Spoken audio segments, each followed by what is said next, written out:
is also presented by Unconditional Freedom, in which we do a meal here twice a week, full course, sit down, gourmet meal. You're eating some food now. That's delicious. That is made by one of our program chefs. Is Exodus here? Is Exodus in the building? Exodus program, give it up for the Exodus program. Alternatives to incarceration, the brothers are brilliant, and that's why we do what we do. Unconditional Freedom is all about being free in any condition. How do you take your creativity? How do you use your imagination and change your circumstances? So we like to provide those spaces where that can happen. So we do that with Exodus. We're working with Edgecombe. Is Edgecombe Transitional Facility, Residential Treatment Facility here? Yes. Thank you for being here. And cases.org, right here. Thank you for being here as well. All doing the work here in the community. We appreciate you. We wanted you to have this for inspiration. Pass it on. Make sure you buy the book. You're getting a preview right now. The book comes out next week. Scan that barcode and you can actually pre-order the book before you leave and pass it on to your programs. Make sure your directors know about it. Anyone who would benefit from this book, make sure you know about it. And I want to introduce you to our host this evening, Omari West. Omari is a writer and editor at Soulmaker Press. You'll see some books on your way out the door that we use in our programs. Our Art of Soul Making program is the one we do with Exodus and soon with Edgecombe. And it's a brilliant program that's been used behind the wall and outside, because the idea is you can be free no matter what. You can be behind the wall and have your mind free, or you can be on the street and still be locked up. So how do you have your mind free no matter what condition you're in? Omari attended Columbia University on a Washington Post journalism scholarship. Go Omari. And later started his career as a corporate attorney before returning to his creative writing roots as a ghostwriter and editor for national and global leaders and political campaigns. Welcome, Omari West, my friend and artist. Thank you, Omari. Thank you, Matt. Matt is one of my colleagues, very understated, but he basically runs this whole joint. So, and made this whole thing possible. And it's my honor to be here. Obviously, I'm very fond of the community. I was here as a teen through my early 20s, and I got taken care of in Harlem. That was in I guess that was the early 90s. But without further ado, I want to introduce you to someone who is a very powerful source of inspiration to the people of Harlem, to the currently incarcerated and returning citizens of the country, and who, through his example and journey, has set a path that others can see and follow to use the journey of being armed, with good intentions to their benefit. And I want to, and actually this person really needs no introduction. He has a very popular podcast. I think this is his second or third book that he's written. And without further ado, I would love to welcome to the stage Wallo.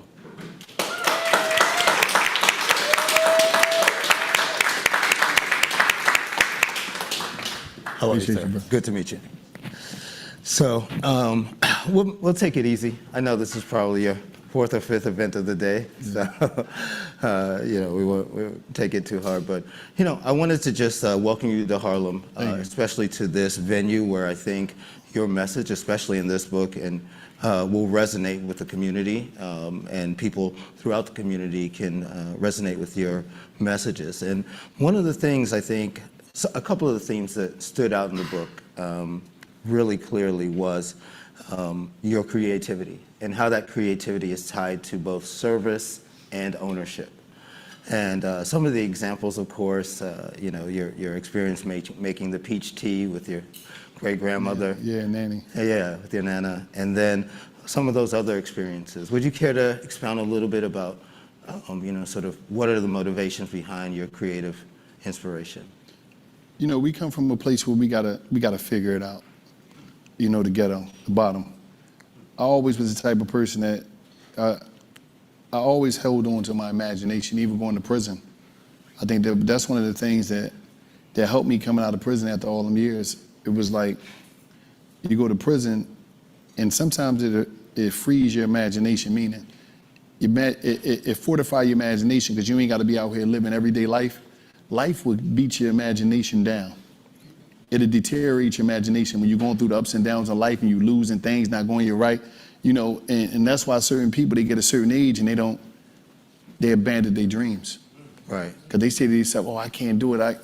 And it ain't that they really can't do it. I just think the hardship of the journey through life beat them down, and they stop looking at it like it's reachable, or like they could touch it, or it's like, right.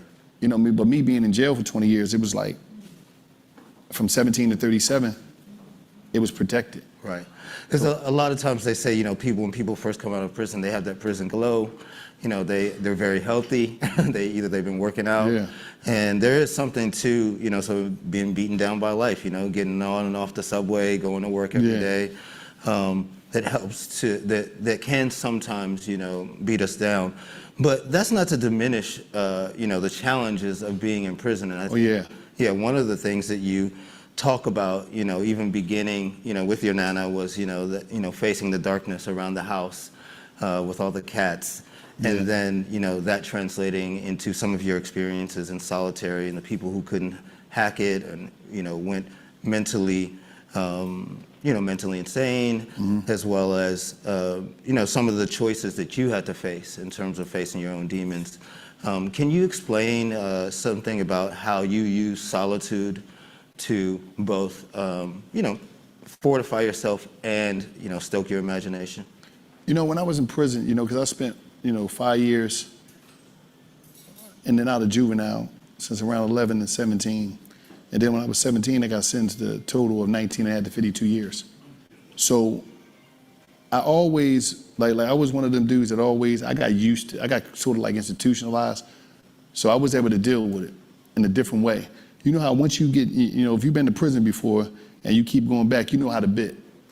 You know how to go in there and just do your bit. So it's not going to beat you up as mentally as it will beat somebody up that's coming in there with a life sentence for the first time, or 20 years or whatever, for the first time.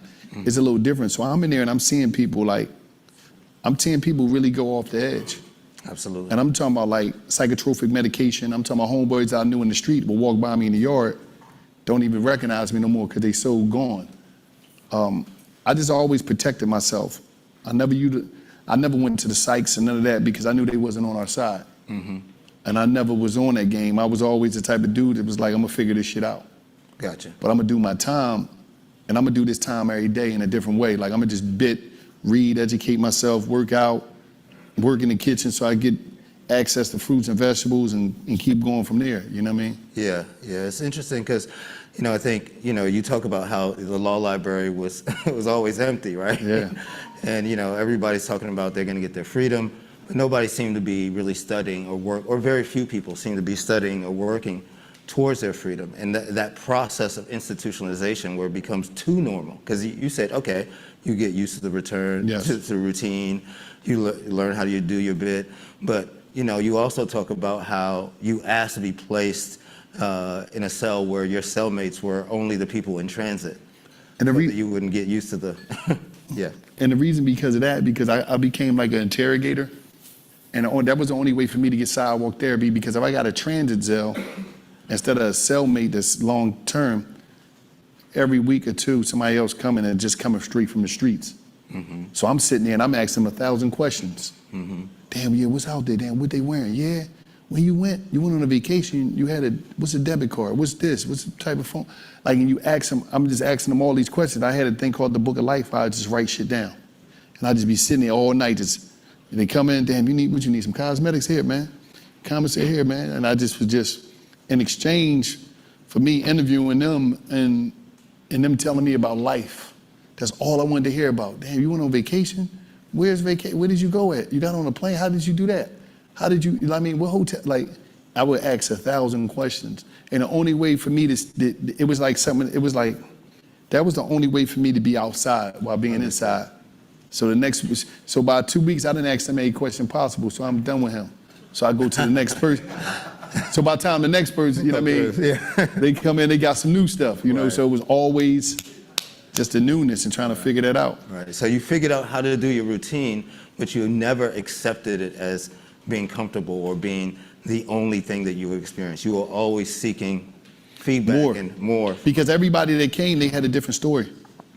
Because everybody wasn't a seasoned criminal that went to jail. True. Some people, this was their first time, and just the different outlooks. Like, I'm big on perspectives, and I always look at it like the world is one big library and everybody's a book. But everybody different books and got different stories. So I'm big on perspective, how people see things and how they live their life is differently. No matter if you could be from the ghetto, you could live in the ghetto, but that don't mean you got a ghetto mentality. You might be exposed outside of the ghetto. And so I used to always ask 1,000 questions, and people used to give me so much different information, and that's what kept me in another place. Right. And so one of those pieces of information came to you in 2011 when you heard the word Google. Yeah, that messed me up, because a young cat told me about Google, and I didn't believe him, because I'm in jail all this time. I'm like, Google, what you mean? Like, you could type something in? He said, I could type your name in and your stuff will pop up. I'm like, man, you bullshitting me. Because I'm like, I couldn't even imagine that, because when you go to prison, you're stuck in a time that don't exist no more. Because if you go to prison in 1991 and now it's 2001, or you go to prison in 1998 and now it's 2008, life has changed dramatically, especially when the technology age hit. So I'm sitting there like, this dude lying to me, so I would write it down, but I just couldn't believe it. You know, it was just unbelievable to see that. But this is what most people got to deal with when, it's like hard. It was a movie I seen called The Education of Sonny Carson. Back in the day, I don't know if a lot of people seen it, but it was a real live, you're going to cry if you watch this if you're from the ghetto, because it's personal to you, because you've seen people who do this. So Sonny Carson, he was in a gang doing his thing. He went to prison, and when he came home, he did enough time. When he came home, homies was dead. They was on drugs. The girl he loved was on drugs. So it was like he was coming home and he walking down the street, and it's like he don't know nobody. Right. Everybody going in jail on dope or whatever. So a lot of times when dudes coming home from the joint, especially if you do a big bit. Now, see if you do a 5 years, 6 years, that's light. But when you doing 25, you dudes walking in them joints, 18, coming out 48 and all that shit, it's a different game. Right. Because you come home, family died off. You'd be lucky if you got grandma. You might have a niece that you really never didn't know, or grandbaby. But you come home and their life is what it is. They don't really know you. The only people that know you is the people in the joint. So they got to get back to know you. They might don't have the resources to support you, because they out here trying to figure out life, especially if they're in the ghetto. Yeah. So it's a struggle when you come home. The most scariest day in the penitentiary is the day they let you go. Because now you got to figure it out. And you was on a phone telling your mom, grandma, whoever, I'm this new person. I ain't who I was. I changed. But that change never been challenged to the day you walk out of prison to see if you really changed when the hardship come. Absolutely. So it's deep. Yeah, because and I remember one part of your book when you were voicing that concern, and you were talking about my freedom is fragile. I think it was one of the times where you were getting out early. Yeah. And it proved to be fragile in that case. I mean, it was one of those times, again, I think the title could have been Armed, with Good Intentions, right? Yeah. Because you leave off with the fact that good intentions are what is getting you forward in life and is what is making you. But you were armed first, though. I was armed most of my life. Yeah, most of your life with good intentions. But you had the intentions in your mind, and like, damn, when you think about it after the fact, like, yo, man, why I do that shit? Right. So it'd be like you just trying to figure it out, because when you in the ghetto, you trying to steal the American dream, because you saying to yourself, in the ghetto, the successful criminal is king. Right. Not just in the ghetto. I mean, in America, we have one in America as president, right? In America, an American is successful. Whether it's The Godfather, whether it's Scarface, whether it's Tony Soprano, or Donald Trump. Yeah, you do your thing. You know what I mean? They love that. So it's like you saying to yourself, I got to go get me some money. Well, one of the things you said, speaking of social media, you have become a master creator on social media, but most of us, maybe including myself, are master consumers of social media. And so, we see the bling, we see the this, we see the that. I think you said early on in the book that, most of the hustlers that you were coming up with, their number one goal, they were doing the flash and all that, but was to take care of your family. You would not even consider a gangster unless you had taken care of your family. And I think that's a good intention, right? The methods at times might not be the best. Yeah, the methods ain't the best, but the intention was good, right? Yeah, it was. You know, it be a lot of times in the shit we do coming up in the street culture, it always lead back to trying to do something for somebody that we love, or provide in a way. And you know, the attention span is short now for the masses, but the attention span always been short in the hood. Oh, absolutely. Because we need right now support. It was like, I need I need this shit, it's hard. So you need it, so it was like, I gotta figure this shit out.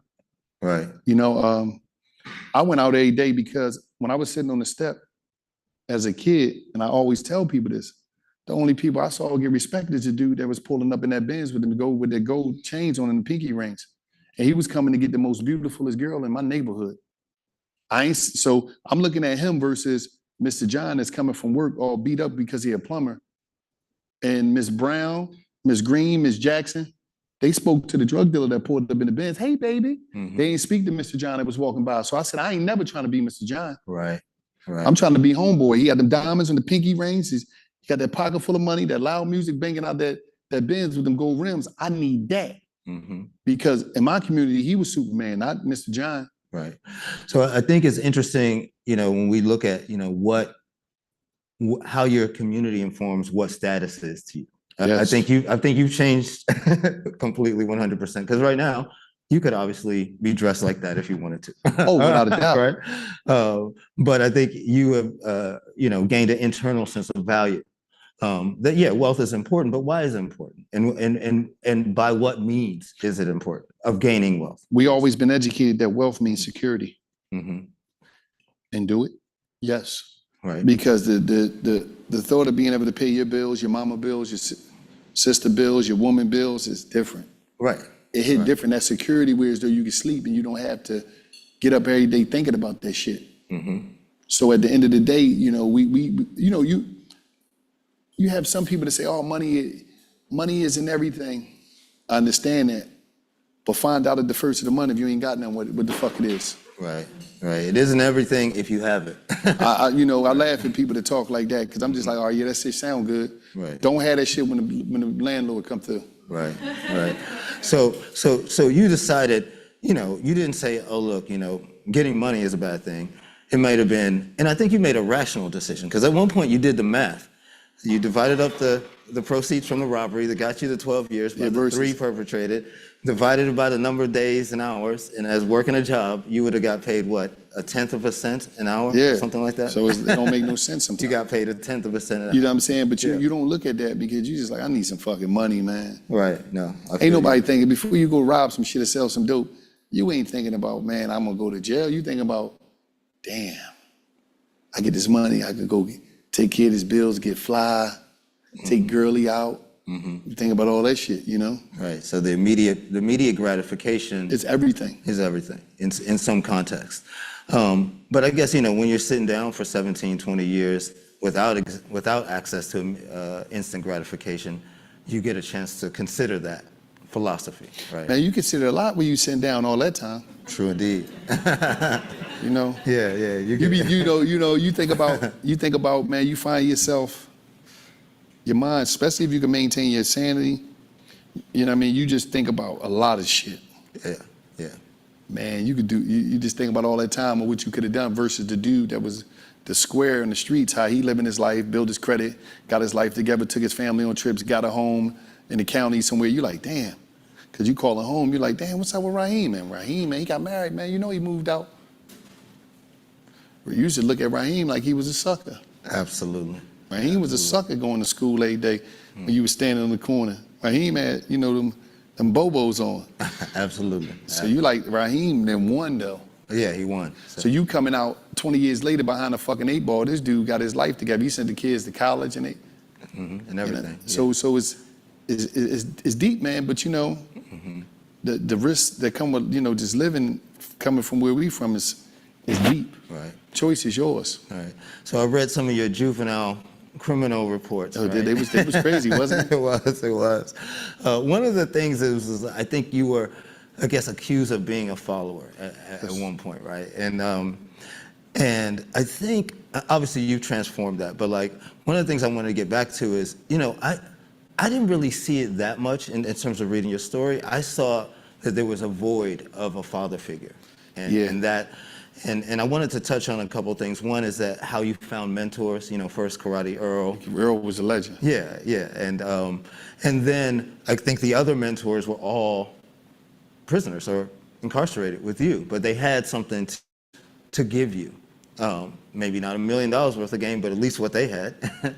One thing about prison is this. Prison is it's like I always tell people, I wasn't in jail, I was in Yale. I wasn't in prison, I was in Princeton. Word. I wasn't in the state pen, I was in Penn State. Word. What happened in the black community is all the men were snatched up. Some of them got snatched by dope. Some of them got snatched by the grave, but a lot of them got snatched by the penitentiary. If you look at the street code, the street game deteriorated the rules and regulations when a lot of the referees and the officials of the street culture were sent to prison. Oh. That's the old heads, the OG, that would keep things in pocket in the community. So what happened is you got all these dudes shacked up in the joint doing big numbers. So when you hit the penitentiary, that's where the game come from. Because the wisdom that they give you, the knowledge that they give you, I'm talking about is unmatched. Some of the game that some of these old heads laid on me, walking the track, read this book, Neff. I'm gonna tell me about that today. Read this. I mean, Soul on Ice. Spook that sat by the door. Oh yeah, that was a good one. All these different pieces they giving you, man, and you like, damn. Soledad Brothers. You're like, damn. Okay. ISIS paper. You just soaking the game up, and you're like, damn. Autobiography of Malcolm X. How to Eat to Live. You know what I mean? Message to the Black Man. Muhammad. Yeah. So you soaking all this game up, and then you walk in the yard, they teaching you real life shit, how to be a man in a different ways, and you're like, I never ran into you on the streets because they all are fucking there. Right. So when you look at the structure of the community now, how it's all broke down, and you got, I don't give a fuck what nobody's saying, can't no woman raise no young boy. Right. You see what I'm saying? So you got all the fathers and the grandfathers in the joint, sister out here trying to figure it out. So it's almost, unfortunately, a form of a rite of passage for some people.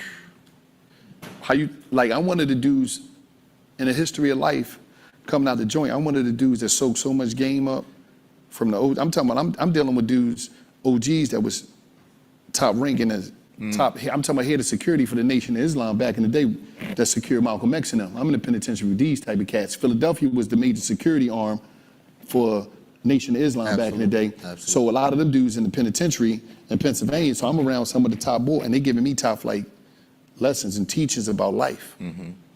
So the way you looking at it, you looking at society, you looking at why is this happening? Why ain't no men out here?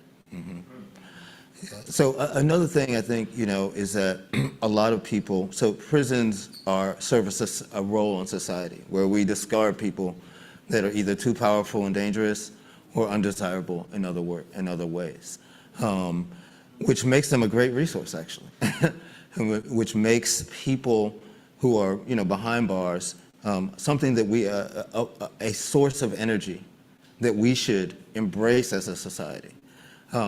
Not to say that, whatever they did to get there is not deserving of some sort of punishment, but we shouldn't just throw away the key, lock them up, and act like there's no source of goodness within those walls. Because you certainly got a lot out of it, and I think people who are returning from, these incarcerations should view themselves as automatically adding something to society and finding a place here. And we need to find more avenues for doing that. And I know you've been working with the Reform Alliance and other things. Would you care to expound on how you have sought to reintegrate those resources and that wisdom? I'm gonna say something, I'm gonna get back, touched on something else as you said. As I grew up, and I grew up in a penitentiary, I looked at prison in a different way. Prison is an advertisement for, is a risk taker breaker. Most of the dudes that's in prison from our community, risk takers. They didn't give a fuck. And I see like them big numbers, and it's like designed to market. Don't you, it's like the whole system say, don't you dare take risks. It snatched the power out of people, and it threatened them to don't take risks. But sometimes the risk is just not just the criminal game. It's just risks, and like people just, it just instill a fear in our community, because when you see somebody from your community that was that dude, whether they sold dope, whatever they did, and you hear, man, they just gave Rick 30 years in the feds. You like, what? What happened? They ain't catch him with no drugs, none of that. They got him on conspiracy. Conspiracy to do what? Oh, wow. Right. Man, they just said, man, he was talking on the phone. You mean to tell me they ain't catch Rick with nothing? He was talking. Now everybody looking at Rick like Rick was Superman in the neighborhood, but now motherfuckers like, man, I ain't gonna do nothing, man. I'm scared. Right. Motherfuckers are scared to be scared. Right. So motherfuckers ain't even in the crime game, they scared. Of course. It conditions conformity, basically. And so and risk taking, I think, is one of the hallmarks of American power, one of the hallmarks of American. That's the only way you're gonna win in America. Right. And so if they take all the risks, now I'm not saying that you take uncalculated risks or risks with low upside and high downside. You talked about that, in terms of how you had to sort of moderate the risk of your social relationships in prison and what you were willing to do, what you were not willing to do, and making a calculated decision like, okay, well, I may have to do something, but I'm gonna make sure what I do is with good intentions, right? Yeah. So I didn't want to give away the whole book so people can go read it. One of the other things is, just getting into transitioning into how this led to your career now, how you are widely viewed, not just as a media personality, but a genius at social media marketing. I think you've served as a cultural ambassador to Google itself, to YouTube, and also, being brought in as a marketing force behind some of these alliances. When you started to relate how marketing, the big idea, right, was basically what you were doing on the streets, and you came up with a big idea and how to market things to people. Could you go into some of that detail, some of the books you read, what made you convinced? I know Ray was one of your mentors, who was the prison communicator. What kind of gave you the glimpse that I could translate this skill into marketing in particular? Because this thing's very specialized. I first learned how to market in the ghetto. The first form of marketing in the ghetto was writing on walls. I always looked at marketing like, when back in the day when the sisters would wear the big earrings with their name on them, that was marketing. Different neighborhoods, before social media came, every neighborhood had their own dress code. They was marketing their style. True. The girls from 150th Street had a different hairstyle than the girls from 170. Everything, your neighborhood was tailored to your dress code and your style, to what sneaks y'all wore, to what sweatsuits y'all wore, the way y'all had your pants. And what was so great about it, before social media, people couldn't mimic a style. Now everybody looked the same. Right. You don't know if they from New York or if they from Kansas City. Right. Because they got the same hairstyle, they got the same clothes, everything is the same, and that took away from just, it was everything when y'all when you went downtown in any city of America, and y'all went down there, it was a big movie premiere, whatever was coming out, you could tell who was from what neighborhoods. Right. You could tell the dress, it was like, damn, they fly, damn, I like the way he put that together. Look, damn, they got that feline sweatsuit. Everything was different. Now it's like, but we've been marketing in the hood forever. We always found a way to show our individualism. Right. So that's all marketing is. Marketing is, and it's just like, this is about awareness. We was marketing in the ghetto when we were selling dope. Right.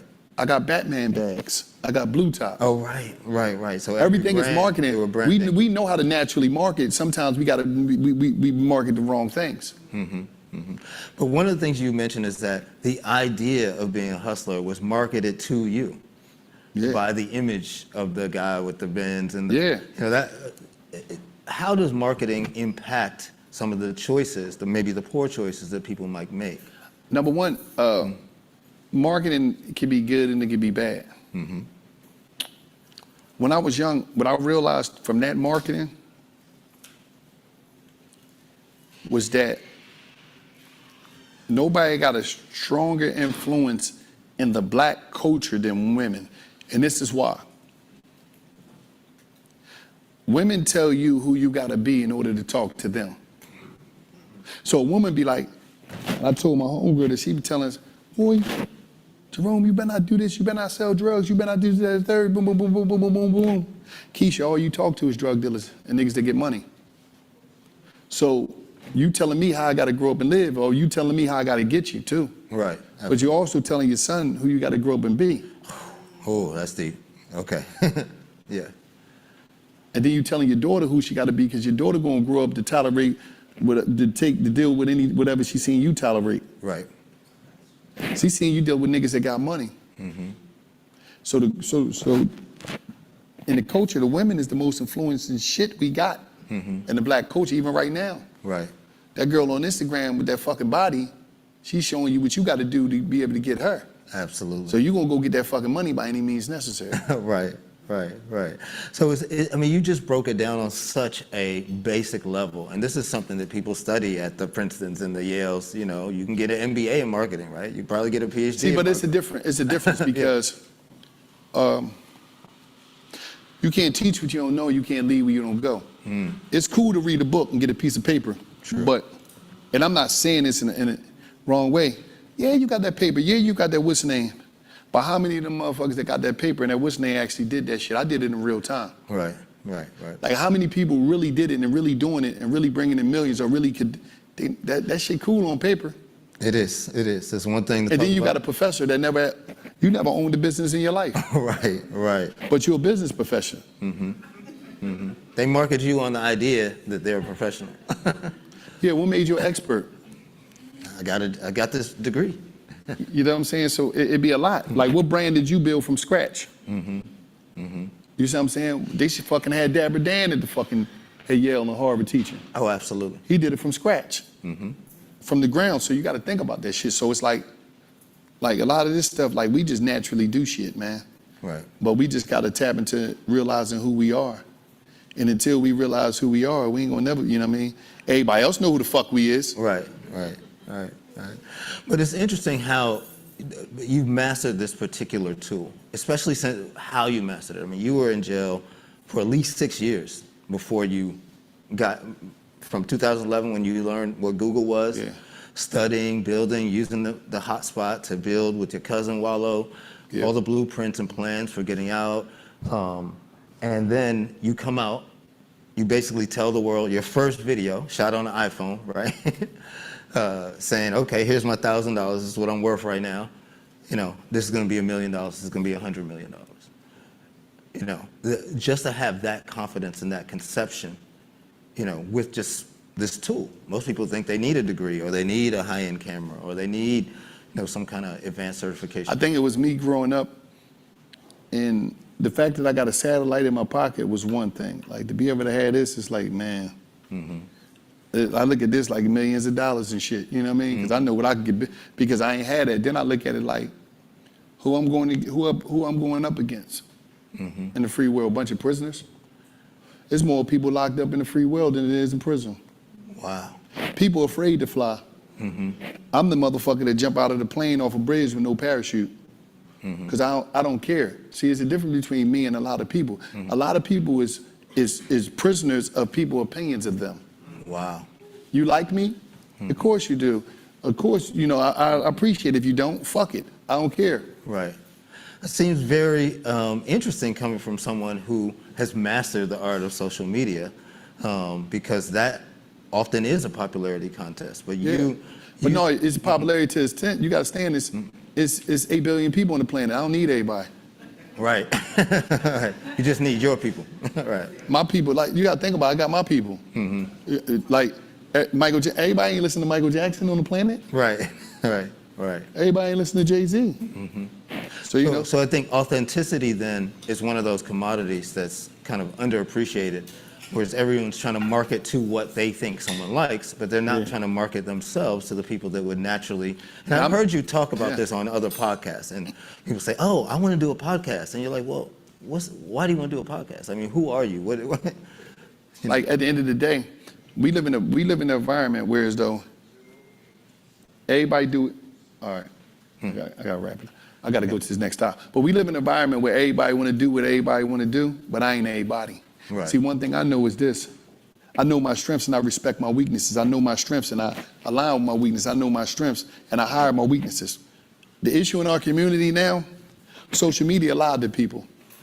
And they got people hyped up, and we live in this world where as though everybody's a victim, so you can't tell nobody the truth. And we live in this imaginary world where everybody think that they could be a social media star and they think they could pop. That's bullshit. The issue is this. At the end of the day, you got to have a real conversation with yourself. Either you could figure it out, you can start your own team, you can run your team. But there's a difference between being the Bulls and Michael Jordan on the team and you just playing the role to win. Right. To you living on a team that ain't nobody in the fucking arena. Because you ain't getting no wins because you don't know what you're doing. And you're just so fascinated on popularity. But you're not using this. See, popularity can cloud judgment. The thirst for it. The idea for it. Right. But let me tell you something. You got your team over there, you doing your thing, but guess what? The towel boy on Michael Jordan's team got a ring too. You ain't getting no ring over there on your team. So you would rather have, knowing yourself means, am I willing to take maybe a non-starring role on a winning team, or do I want a starring role on a losing team? A lot of times, and I'm gonna say this before I get out of here, people gotta start embracing the reality of life. Find the stars and get the fuck around them. Stop acting like you a star in this world when you never been a star a day in your life. Ain't nobody never looked to you for nothing. And that's the reality. See, I'm the uncle that be at the cookout when we eating plates and everybody bullshit, and I be like, and I'm gonna say some real shit at the cookout. Yeah. I'm that uncle that's not gonna bullshit you. I ain't the uncle that's gonna sit there and lollygag, wanna grab the 40 and smoke the weed. I don't do none of that shit. I'm gonna be the one like, yo, you still bullshitting on enough? Right. But now we got this magical world where everybody gotta get pampered. If you don't pamper them, oh, I'm a victim, I'm getting bullied because you told me that I ain't got it and I ain't got it. Right. But listen, y'all, I love y'all, man. I gotta get out of here because I gotta make this next stop. I appreciate y'all having me, man. Okay. Thank you, my brother. Thank you. Give it up for Wallo267 and his team for making it in here on their stop in Harlem on their book tour. Give it up one more time. Make sure you buy the book. The book is available for pre-order, and you can also see him again next week at the Lit Bar in the Bronx on September 10th. You can get tickets on his Instagram. That's the official book launch date. So make sure you get out to the Lit Bar in the Bronx at Wallo267 is his handle.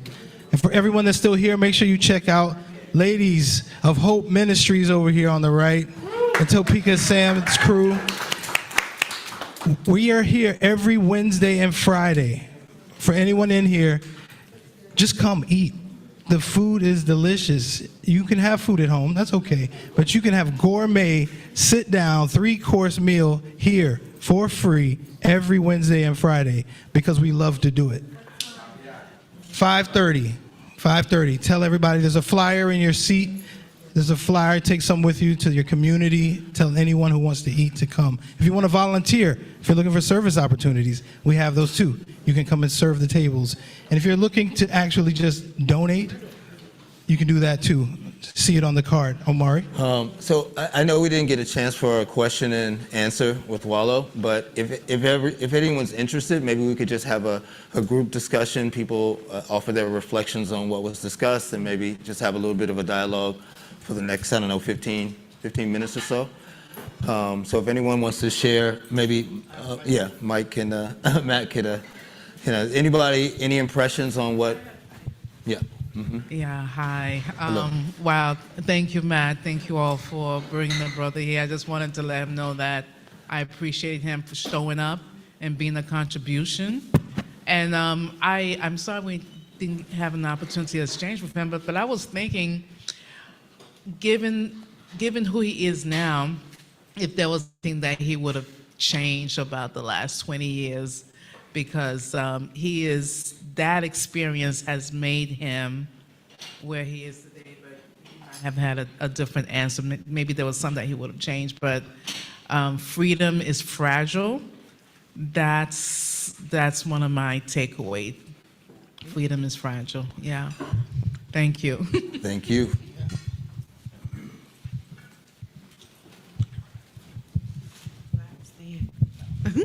Hi, everybody. My name is Shanice Gatewood Ali. I have my nonprofit organization called We Are Phenomenal Women, and what we do is we go out in the community and talk about domestic violence. My husband is supervisor of cases. However, he have been in those type of situations.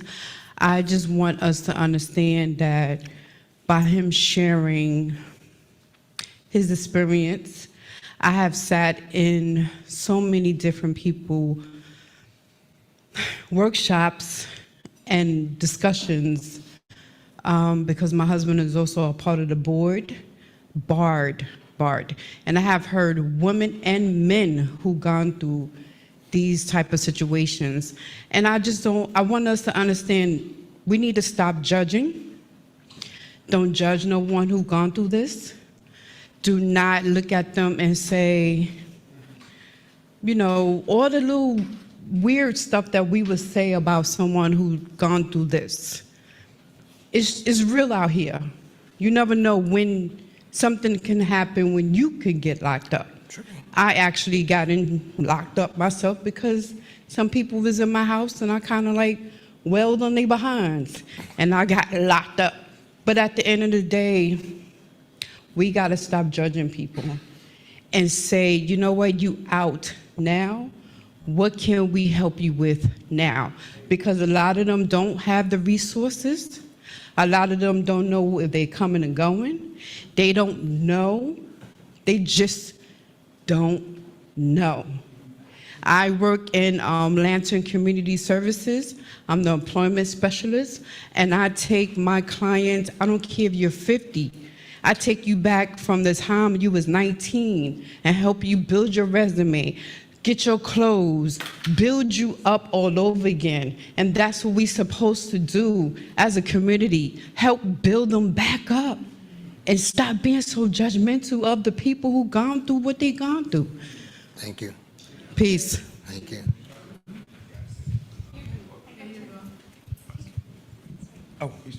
Hello? Oh, Is how someone you doing? talking? Go ahead. I'm sorry. I can How you wait. doing? My name is Dominique Francis. I was recently incarcerated for 3.5 years. I'm originally from Philadelphia as well. So I understand like what you're saying, that people don't have no support system to know where to go when they be released or even when they're incarcerated as well. Like a lot of people want to change, but a lot of people don't have these opportunities that some people had. Like in Philadelphia is a very poor city. You can get a gun before you can get a book. Wow. That's how real it is. And it's sad because you don't have people like Wallo in the streets talking. You don't have these opportunities. Like when I got released and I seen a park and kids playing, it blew my mind because I didn't see this since I was a kid. Parks in Philadelphia is drug infested. There's nothing, no hope. The courts is torn down and everything like that. So trying to have an opportunity is hard out here. It's just as a black man, just being in America.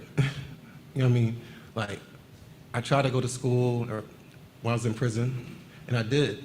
For Rochester University, to try to pursue myself, because I didn't want to be labeled, because I was addicted to the Percocets. I was really turned up. Anything you could think of in the streets, I was doing it. And then I had to realize I got kids now. I need a future. I need to be a better person. And you can't get that in prison because they put you in a system to fight each other. There's 3 phones and there's 100 people in the house. What's it called? They put you, like, you might got 6 months, but you be in the same dorm with people that got 10 years. So now these people see that you have 6 months, they will try to do something to you to mess your time up. Right. These CEOs, they all work with these people, so it's really no help. They cover everything up. I was just at Edgecombe. It's horrible over there. Like they gave me an idea that I would get a voucher when I came home. Like everything for. I got kicked out as soon as I got off of work, and I didn't even know. And I didn't even know what to do. I'm from Philadelphia. I ain't had no friends. Like I got only one person that really assists me out here. But this is the reality that you get out here. But it's some people don't have a strong mind that can't endure certain things like I do. So some people go right back in the system because they don't know what to do. They can't find a job. They can't find housing. They don't know where these resources at. They don't know that they give out free food every Friday. You know what I mean? That's the reality behind it because these politics is taking the money. Go ahead. I ain't trying to get into it. No, thank you, brother. Thank you, brother. We feel you, though. We feel you. Yeah. So wait, hold on. He said he went back to school. Yeah. Yeah. Means a lot. I just got a certificate for IT. They gave me a laptop afterwards. Oh, yeah. So you are gradually, right. Hey, is he done? To hear the wisdom that the brother dropped earlier from being formerly incarcerated. I just came home myself after doing 25 years. Oh. So, and I'm working with Exodus. Now, Exodus is a program that was formulated in the penitentiary by Reverend Muller. And so he started the program. Now, Julio took the dream of Reverend Muller and put it into practice when he came home. Now, 85% of the brothers and sisters who work for Exodus are formerly incarcerated. So we do have housing, we do have job placement, we do have trauma center, we do have alternative to incarceration. So what we try and do in this community, and we in Newburgh, we in other areas, what we try and do is we try and make a statement by everybody is somebody, and everybody's worth saving. So when he's talking about walking the track and having the brothers drop the wisdom on him, yeah, I was one of the old timers that pulled the young brothers in when you get in this joint. Yo, you can't do this. And I understand what he was talking about, because when I went to jail, it was pages. So when I come home, I'm still hanging up on people with this phone. They got a smartphone, I got a dumb phone, you know what I'm saying? But I'm still learning. But the object that I think that he dropped for all of us to really pay attention to is possibilities is always endless. They're there. Tap into it. What's your circle of influence? If you're running around, hanging around with the same people 8 years ago and they still drinking, elbows up, something's wrong with that picture. And then when you wake up in the morning, if you don't like what you see, change it. Change your zip code. Change your environment. Change your vernacular. Make it spectacular. Come to a place of understanding with oneself. And then somebody will extend a hand to you. Word. But ain't nobody gonna give you nothing, and a closed mouth ain't gonna get fed. Right. Here, I here. appreciate, yo. Hey, how you See doing? you Tuesday, beloved. My name is Star Hansen, and I'm honored to be here. I didn't expect to be here, but I do ask the Creator every day, as a result of me being up north twice, to guide my steps and to give me the words, because I don't want to speak my words, because what comes from the heart goes to the heart, and an eagle knows an eagle. So I try to stay positive, and it was weird for me being locked up the first time when I was up north. I've been locked up a lot because I'm a Leo, I'm nuts. I didn't know my dad, I didn't know my mom. I was a straight up wild child. And I had no fear. But it was weird for me to be in prison hearing my song on the radio. I did Hungry for Your Love. Hungry, hungry for your love. One of my platinum songs, right? But the weirdest thing was a song I did called Free Love. Now this is the sick part. Here I am in jail. And the CO was playing, I just want to be free. I want to be, and I'm in jail, bro. So I'll never write another song about freedom, because I ended up in jail.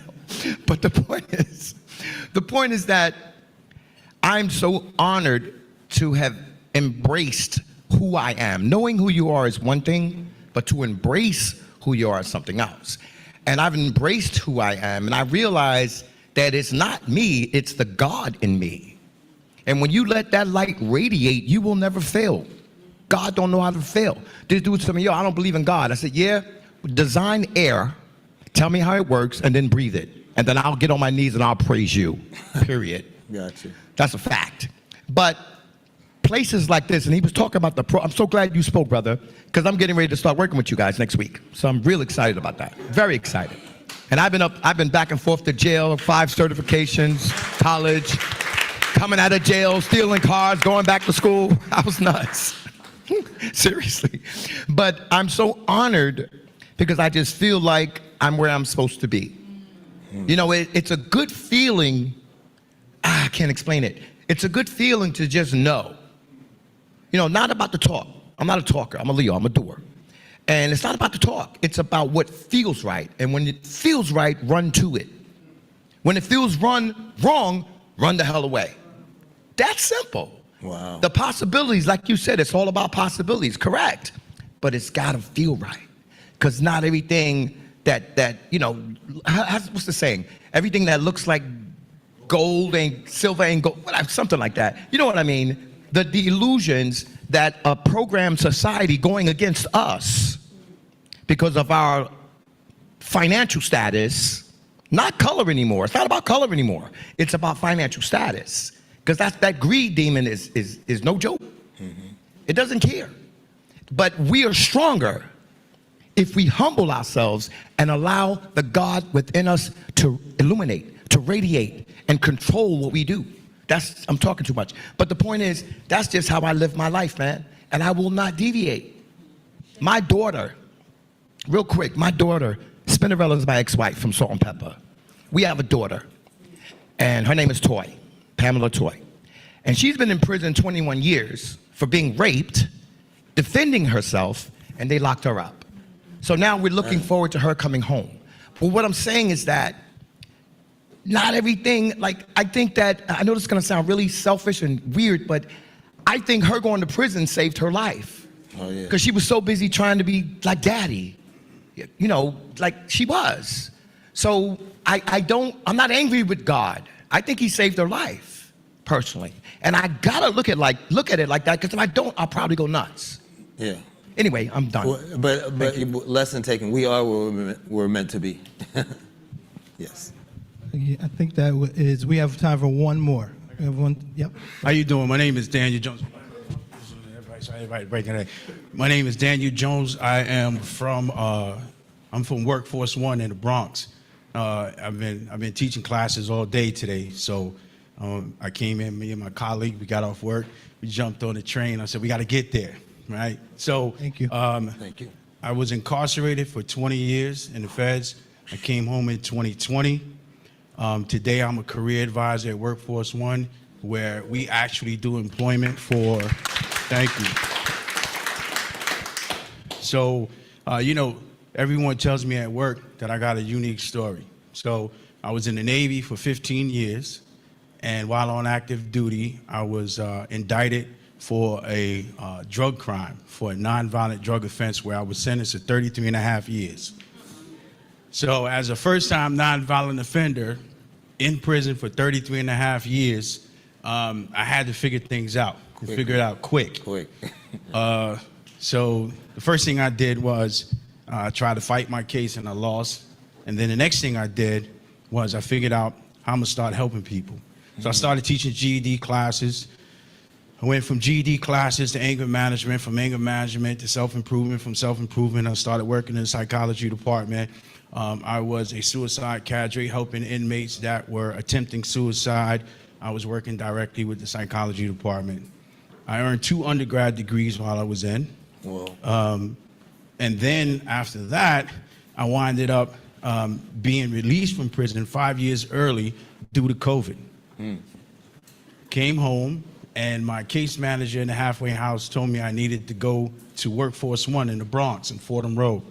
And reluctantly, I went, and I took a workshop, and then they offered me a job. So today, I'm the career advisor there at Workforce One, where we do a workshop. We do a 3-day workshop, Tuesday, Wednesdays, and Thursday, from 10 a.m. to 12 noon. And on Friday, we plug you in with your job opportunity. I have a fast track program that I teach on Thursdays, which it helps individuals that are on the fast track, and we get them employed. And when I say we get them employed, we get them jobs. We're not playing around. We got we get them jobs in Madison Square Garden. We had Wimbledon. We had Wimbledon. We had Madison Square Garden. We've done a lot of warehouse jobs. We do a lot of maintenance positions and things like that. So again, like I said, I came all the way from work and teaching all day, but I got some cards, some business cards. And if you're looking for an opportunity, if you know somebody that's looking for an opportunity, I give you my card, have them give me a call, and we can set them up. Okay? Thank you. Thank you, sir. Thank you. Appreciate Thanks for Appreciate your offering. Thank you. Thank you. Yeah. We'll follow up.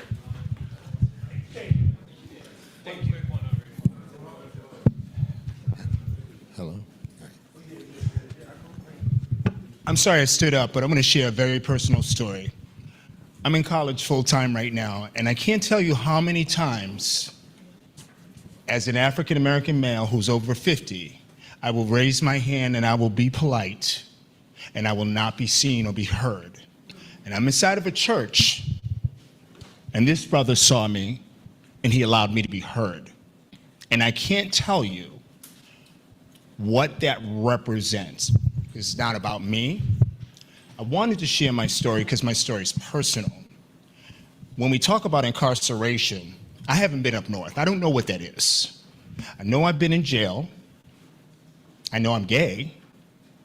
I know that I was in jail in Brooklyn, and I was a business owner in jail with gangs, and I said to myself, I don't know if I want to wake up tomorrow,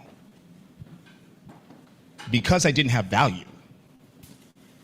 And if I didn't have value, then that means that other people who are black and brown didn't have value.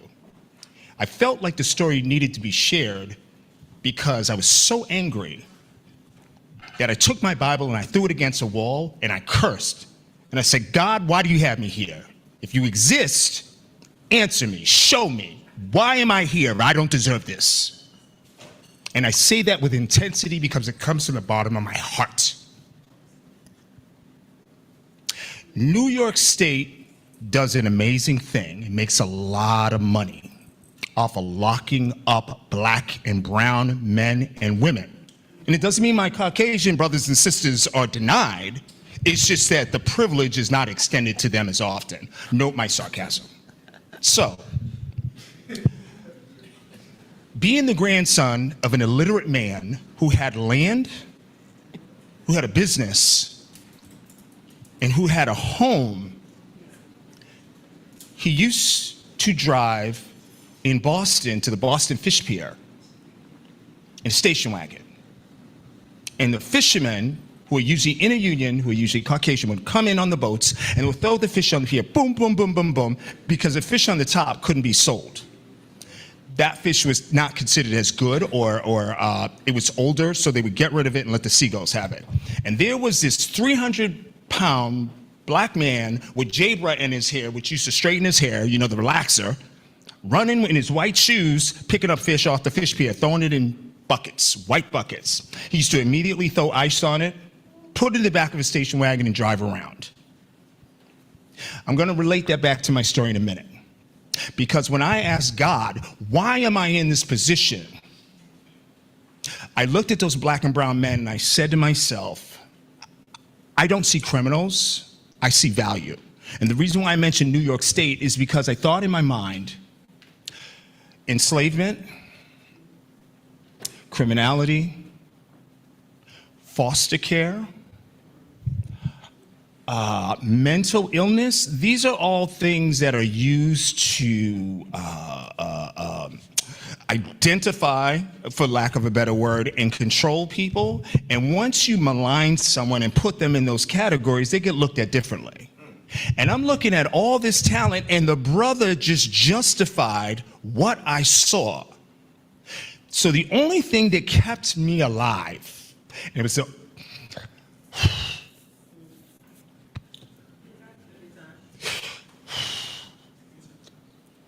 I'm sorry. Men don't deal with their feelings, and neither do I. And so this is a moment that I have to acknowledge it, and I have to let it come up, and I have to move through it. And so I share this story because my father died from HIV, and he lived most of his life in prison. And my cousin committed suicide in jail. And there were two things that kept me alive, and the things that kept me alive were, your cousin is not here to tell his story, and you are, and you are gifted, and everything you need is there. You have to find it, it's given to you, and you can get through this because you see these people as they are. So when I listen to the brothers speak over here from Philly, when I listen to the brothers speak about Exodus, when I listen to the brothers speak about the book launch, I don't know what you all, but I look at people and I see value. I don't judge the drug dealer. I don't judge the incarcerated. I don't judge those that are poor because I understand that systematically it's designed to be that way. I don't mean to control the narrative. I speak from my heart. So when my voice weakens, you know it's real. And all I ask you to do, I don't ask you to believe. I ask you simply to receive. If you receive, eventually you may believe. And once you do believe, then you can conceive and then you can achieve. At 57 years old, I ask you, even if you don't agree, just receive. That's all. And thank you for receiving me. Thank you, Marquis. All right, everyone. Any last words, Omari? No. Last words with All right. community. Thank you very much. Thank you for coming out to this event. Look forward to more events. And like I said earlier, every Wednesday and Friday, be here. On your way out, if she left it. If not, go up here. Take a picture of that. Do that pre-sale of that book. And you can see him next week at the Lit Bar in the Bronx when the official book launch takes its place. All right. Thanks, Edgeco. Thanks, Thank you. Exodus. Thanks, everybody.